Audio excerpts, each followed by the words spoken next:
Hi everyone, James Patrick here. Figured I'd take a moment to scratch out a quick rough track with the Ableton Push. So I can choose through my tracks up top. I have chromatic instruments or drum machines. Here's a drum machine. And I can just get started by hitting record.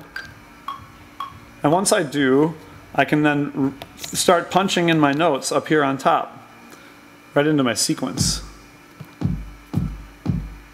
So as you can see right now, I have different patterns I can vary through, and there's only the first one playing. That's why it's only playing through this first sequence. Let's go ahead and add a snare drum. I can hold select, and I can choose my snare. We'll put snares on the 2.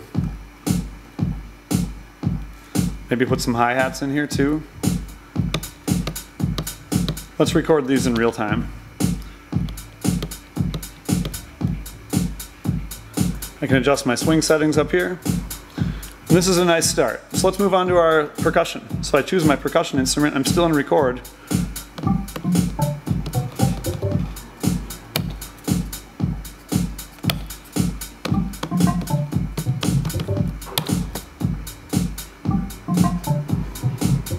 So I can quantize those notes in my quantize field, or I can just leave them in and move on to my bass line. Let's try demoing a bass line. All these notes that are blue are showing me my key that I'm in for my song. So now I'm recording this.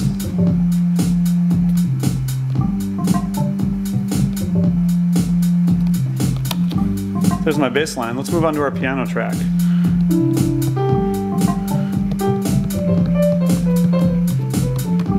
So I'm into that. Let's just hit record on that riff real quick. We'll wait till the 1. Here we go.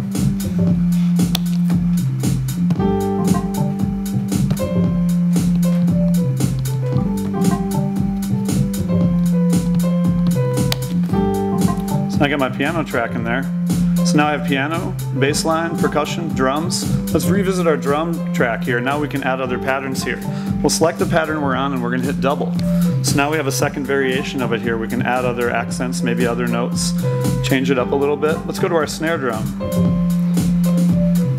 Maybe add some other snare drums, maybe a ghost note here. I can hold this note down that I just added.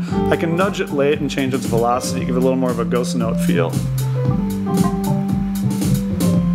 That's pretty funky. So now let's go ahead and play through both of these patterns together, and then we'll double them both. So now as you can see, I have a single pattern that's 4 phrases long. Let's just edit this one. And in this case, let's add some hi-hats. But I want to do like a closed hi-hat, but now I'm going to try it in repeat mode. If I put it in repeat mode and choose 16ths, now I can hold. And this is dynamically velocity sensitive, so the harder I push, I get more tension out of the hi-hats. So now I can improvise through my patterns.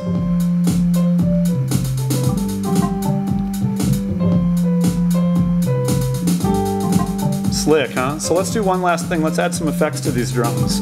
Right away I'm just going to say add effect over here on the right, and then I'm going to go, maybe I'll choose an auto filter. I'm just going to go with the stock one for now instead of digging through my presets, so now I can just hit device up top and I have my filter for my drums. So see how easy that is? I can go back to my tracks. I can choose my piano. Let's put some delay on there. Add effect. Maybe here we'll say grain delay. Or filter delay maybe? Let's do the filter delay. And in this case I'll go with the preset. How about moving 3/5.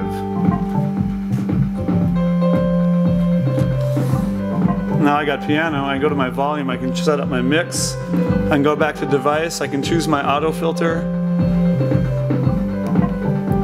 I got my hi-hats. In addition to this, with my drum machine programming, I have solo and mute. So let's mute our kick drum. See how the light is indicating that it's muted. I can mute my snares. I can take them all to mute together. Pretty beautiful, huh? So that's the Ableton Push. That's pretty much how it works. You can access the entire program via the controller. You never need to look at your laptop. And the layout is incredibly elegant and really fun to use. I can't put the thing down, and hopefully you'll have the same problem. So if you're interested in learning more about this, please feel free to look me up, James Patrick Music, at Or just go jamespatrickmusic.com on the internet, or you can dig me up on Facebook under the same name. All right, thanks everyone. Have a good one.